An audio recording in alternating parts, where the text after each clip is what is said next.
বাংলাদেশে স্বৈরাচারী ব্যবস্থা যেন আর পুনরাবৃত্তি না ঘটে সেটি নিশ্চিত করতে বিএনপি সংবিধানে এমন ব্যবস্থা রাখতে চায় যাতে কেউ পরপর দুবারের বেশি প্রধানমন্ত্রী হতে না পারে।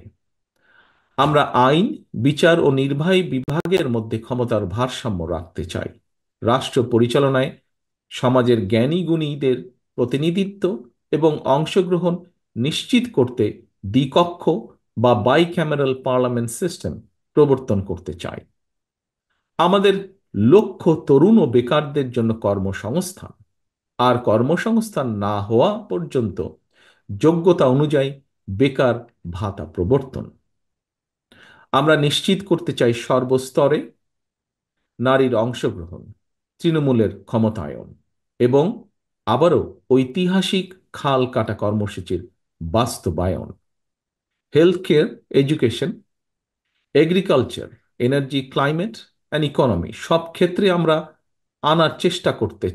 আনতে চাই যুগোপযোগী আমূল পরিবর্তন, যেন তৈরি হয় স্কিলড হিউম্যান রিসোর্স, বৃদ্ধি পায় export oriented industries and national remittance, স্থাপিত হয় মেধাভিত্তিক রাষ্ট্র ব্যবস্থা। মাঠের অলরাউন্ডার আমি, আর ঘরের all rounder Taillux. Taillux toilet cleaner, clean মানেই টাইলক্স।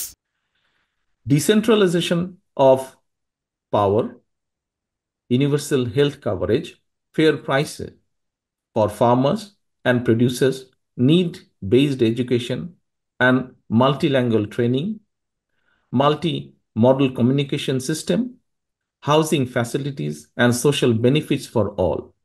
এই পরিবর্তনগুলো ধর্ম, বর্ণ, গোত্র, গোষ্ঠী, সমতল পাহাড়ি নির্বিশেষে সুষম ও সম অধিকারে আধুনিক বাংলাদেশ নির্মাণে একটি ঐক্যমতের ভিশন বলে আমরা মনে করি।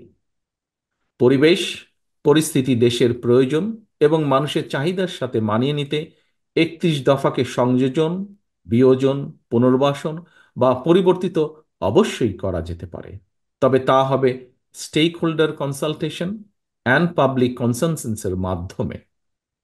সময়ের সাথে এই ৩১ দফাই একদিন আমাদের দীর্ঘমেয়াদী লক্ষ্য তথা সুখী ও স্বনির্ভর বাংলাদেশ অর্জনের দ্বার উন্মোচন করবে বলে ব্যক্তিগতভাবে আমি বিশ্বাস করি, যা বিশ্ব মানচিত্রে পরিচিত হবে কৃষিতে স্বয়ংসম্পূর্ণ, শিল্পায়নে সাফল্যমণ্ডিত, অর্থনীতিতে গতিশীল, মানব সম্পদ সমৃদ্ধ এবং সামাজিকভাবে ঐক্যবদ্ধ একটি প্রগতিশীল রাষ্ট্র হিসাবে। বিএনপির একজন কর্মী হিসাবে আমি বিশ্বাস করি, রাজনীতির মূল উদ্দেশ্য কেবল ক্ষমতায়ন নয়, বরং রাষ্ট্রীয় উন্নয়ন এবং জনগণের অভিপ্রায়ের বহিঃপ্রকাশও এর একটি অবিচ্ছেদ্য অংশ। আজকে আমরা যারা এখানে সমবেত হয়েছি, দেশে বিদেশে আমরা যারা বাংলাদেশের উন্নয়ন নিয়ে সবসময় ভাবি, আমাদের গড়ে তুলতে হবে একটি inclusive, liberal and Democratic Bangladesh.